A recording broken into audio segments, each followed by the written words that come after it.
عسرت اور تنگی میں بھی وہ لوگ اللہ رب العزت کے ذکر اور اس کے شکر کو نہیں بھولے تھے۔ ہر پل ہر لمحہ وہ اللہ رب العزت کی ذات کا شکر ادا کرتے۔ اب آہستہ آہستہ فراخی آ رہی تھی تو اب بھی وہ سپاس گزاری کے جذبے سے سرشار رہتے۔ کئی سال گزر گئے، ان کے بچے یکے بعد دیگرے تعلیم سے فارغ ہونے لگے۔ ایک بیٹا انجینئر بن گیا، دوسرا ڈاکٹر اور تیسرا آرمی آفیسر بن گیا۔ اب ان کا کھانا صرف چائے، روٹی، سبزی اور دال نہیں ہوتی، بلکہ اب ان کے حالات بدل چکے تھے۔ حالات ویسے نہیں رہے تھے کہ انہیں کبھی کبھار جب دکان کی آمدن اچھی ہو تو گوشت میسر آتا۔ اب ان کے دسترخوان پر انواع اقسام کے طرح طرح کے کھانے ہوتے۔ یہ خاندان لوگوں کے لیے بہترین مثال ہے کہ یہ لوگ تنگی اور فراخی کسی حال میں بھی اللہ رب العزت کے ذکر کو اور اس کی شکر کو نہیں بھولتے۔ ہر لمحہ ہر پل اس کی تمام نعمتوں کا سچے دل کے ساتھ شکر ادا کرتے۔ 1385 ہجری میں ایک وقت ایسا بھی آیا کہ یہ خاندان دجلہ کے کنارے بغداد کے بڑے پل کے قریب ایک بہت بڑے محل نما گھر میں منتقل ہو گیا۔ اب یہ خاندان 4 خاندان بن چکے، تینوں بڑے بیٹوں کی شادیاں ہو چکی۔ اللہ تعالیٰ نے انہیں اولاد کی نعمت سے بھی نواز رکھا، انہیں دنیا کی ہر نعمت عطا کی۔ اب بھی اس گھر کے سب افراد محبت اور احترام کے اٹوٹ رشتے میں جڑے ہوئے، کبھی بھی ایک دوسرے کے ساتھ کسی قسم کی کوئی شکایت، کوئی برا رویہ نہیں رکھتے تھے۔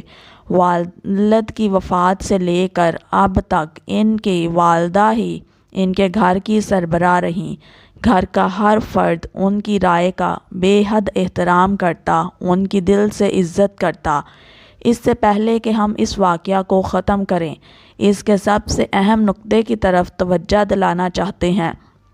اس خاتون سے پوچھا گیا، جب ڈرائیور نے خنجر کے پے در پہ وار کر کے آپ کو ایک ویران بیابان جنگل میں پھینک دیا جہاں کسی کا بھی گزر نہیں تھا، اس وقت میں ایسے حالات میں آپ کی کیا کیفیت تھی؟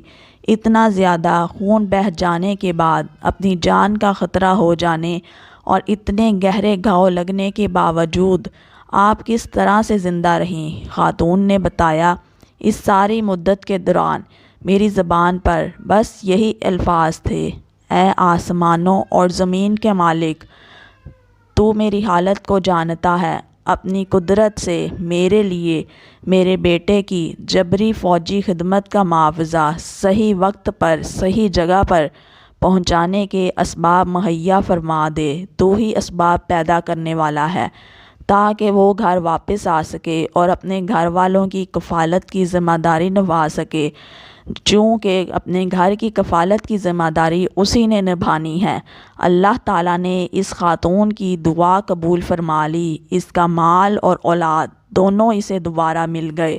مالک حقیقی نے اس کے دشمن سے انتقام بھی لے لیا اور ان کی تنگی اور عسرت بھی فراغ البادی اور آسودگی میں بدل گئی۔ سچ فرمایا اللہ کے رسول صلی اللہ علیہ وآلہ وسلم نے کہ مظلوم کی بد دعا سے بچ کر رہو، اس کے اور اللہ کے درمیان کوئی رکاوٹ نہیں ہوتی۔